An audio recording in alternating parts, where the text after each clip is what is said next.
hello, Mr. Spielberg. Good my, morning, my and fellow filmmaker. oh, thank you so much, Mr. Spielberg. It's just an precious few minutes for me, and I saw your film last evening. It was just so nostalgic for me because I have performed this play also when I was young and in my Ah, theater days. wow. So, so I was reliving every moment. Um, so as a, I quickly get into the jump into it that as a director, I just want to check with you that have you come a complete full circle as a filmmaker, touching upon musical, finally touching upon a genre that you have not touched? Well, this is a genre that's been close to my heart all my life. It just took West Side Story to get me to do a musical. I don't think there's any other musical I would have done except West Side Story because it's been relevant in my life since my parents bought the original Broadway cast album when I was 10 years old, and brought it home, and I listened to it and wore it out. And I have been sort of building, I've been sort of banking my courage, letting every movie I've made give me a little more courage until finally I could pop the question and ask those four estates if I could marry them and be able to reimagine, the work of those four geniuses, Sondheim, Bernstein, Yes. Lawrence, and Robbins, and so this was something that took, I wouldn't have done this if I hadn't loved the musical idiom as much as I do. Oh, that's so. Musicals are not easy to do. I mean, No. I would not touch upon musical at all. I mean, and I'm scared of it. I mean, either you have to have a music in you, or you acquire, or Yeah, so. my mom is musical. My mom was a concert pianist. So I was raised with music ever since I was born, but not popular music. I was raised with Chopin and Beethoven and Brahms and Bach and all the classical composers. So that was basically my education was in classical music. When I heard West Side Story for the first time, it was a popularized version to me of classical music because I thought that the main themes were very classical, but I could remember the themes. I don't remember all of Beethoven, but I can remember all of Bernstein, and it just stuck in my head as a kid, and I never forgot those themes. I know I, I felt when I was watching the film that it must be such a task to mix the theater and cinema, to be theatrical and then get the cinematic insight into it.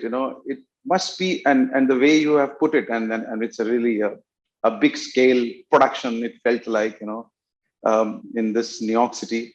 So I think that challenge, I'm also trying to do a musical sometime, but I'm not getting the courage that you had. But I felt you become more fearless. Well, I think as I'm older, everybody when they're older gets more fearless. Maybe not everybody, but I certainly needed to be fearless in order to take this on because this is obviously based on the great Broadway musical, but it will be liberally compared to the 1961 film.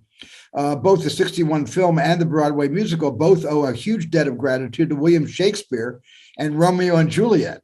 So I didn't feel like I was violating anything because I don't really necessarily love remakes, but I didn't consider this a remake. I considered this a reimagined, more authentic and more contemporary version of the original musical.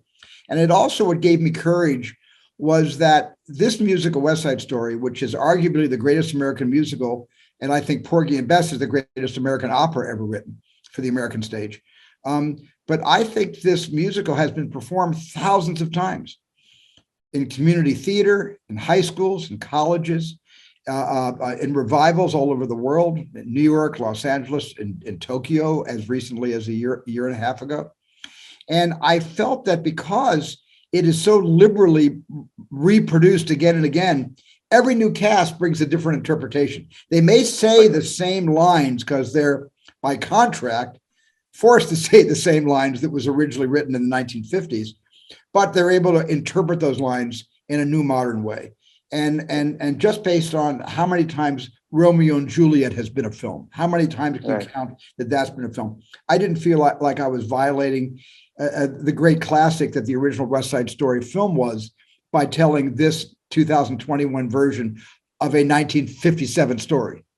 Yes, of course. I mean, it must, something must have compelled you from inside to really touch upon this subject in this present modern generation. And uh, like I saw a lot of talented Hispanic and Latino community. I felt this itself is a as a big statement in this present world Yes, where we are living. So I true. think that statement is so important for a director to make a conscious effort to and bring it forth in this world that of xenophobia and racism where we are living in. So I think that interpretation I felt very strongly when I was watching. Oh, thank you, because it was very important to me that this film represent the Latinx community, that there's not a single Puerto Rican character that is not played by a Latinx performing artist. And as a matter of fact, 20 of our artists in this are either Puerto Rican or of Puerto Rican descent, including Rita Moreno and Ariana DeBose and Josh, who plays Chino. We have and we have so we had 50 actors who had never made a film before, ever. That was Oh, really amazing to have that oh yes, responsibility. That was fun too. But it was very important that this was authentically because if I started this movie by basically making a promise that only Latinx descendants of Latinx countries and cultures would play the sharks, the girls and the boys, that everything else had to be equally authentic. right, right. And I did like my last film, and in that last film, one of the protagonist speaks that youth is a gift of God, and either you give it a meaningful purpose or you just wither it out. Do you think youth can really bring change? And this film, I felt very strongly, it addresses the youth. It's a conversation of Mr. Spielberg with the youth straight, directly. It is. It's a direct conversation and dialogue with the young people all over the world today, and we intended that to be a conversation with them. I also feel that the world that all of my generation is in our, I wouldn't call it twilight years because I still feel like a 40-year-old. But I just feel that it's this generation that's going to determine the fate of all of us. And it's how they're influenced and what influences them. And if they can start a conversation with people who are different than they are, if xenophobia someday can be in our rearview mirror and not in our present day vernacular, and I think all of that is going to be accomplished by several new generations of young people who really care about each other. And if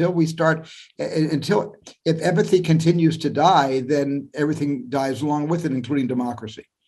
And I really feel that the secret ingredient in all of this is trying to find or rediscover empathy. Oh yes, empathy, kindness, and getting over the social evil that have. What I saw in the film, I was reliving every moment of Jets and Sharks and Maria and all of them. In India we have more or less every film is a musical. Some song Yeah. and dance. I know. But you're very smart, because I'll tell you why it's very smart. It is selling a story through the fastest way to our hearts. And what's the fastest way into our hearts? Is music and dance. Of course. Nothing reaches us more profoundly than if we're carried off somewhere that we never expected to go by a piece of music. Right, absolutely. One last thing to ask you as a filmmaker, which I have always been wanting to. You've done so many genres, entertainers, of course, they're all box office and everything. Do you think you have reached a stage where you now can dictate terms in terms of your conscience, that how you want to make a films, future of other films, which can really affect and change the world, and really make it a place where there's no discrimination or racism. I mean, filmmakers beautiful world, we always want that perfect world, and I'm seeing in every film that you're coming from your last, that you're possibly reaching that, now you're hitting directly into that world that you want to create. Well, I hope I've been doing that all my career. I hope I've been telling stories my whole career that has, brought people together of different ideologies, but people all coming together under one roof to see one story told to them. And they don't know each other. They're perfect strangers to one another. And they probably don't even agree with each other, but somehow they get into a kind of communal agreement about the story that's being told to them, and they all walk out feeling the same way. If it works, if it's successful, they all walk out feeling the same way. So I think film and the arts are a great unifier, and I think I've been doing that my whole career. Oh, that's so wonderful. I mean, I can't thank myself. Thank you for being part of this conversation. Oh, I And love it talking just to you. it was just brilliant few minutes of my precious, whatever time I spent with you. Thank you so much, and I really wish best of luck. And I'm going to talk to all my friends who have all because I have read the play and I've performed the play. So I think it's beautiful, And thank you for this conversation. I thank you for the conversation. You made me very happy. Thank you. Thank you.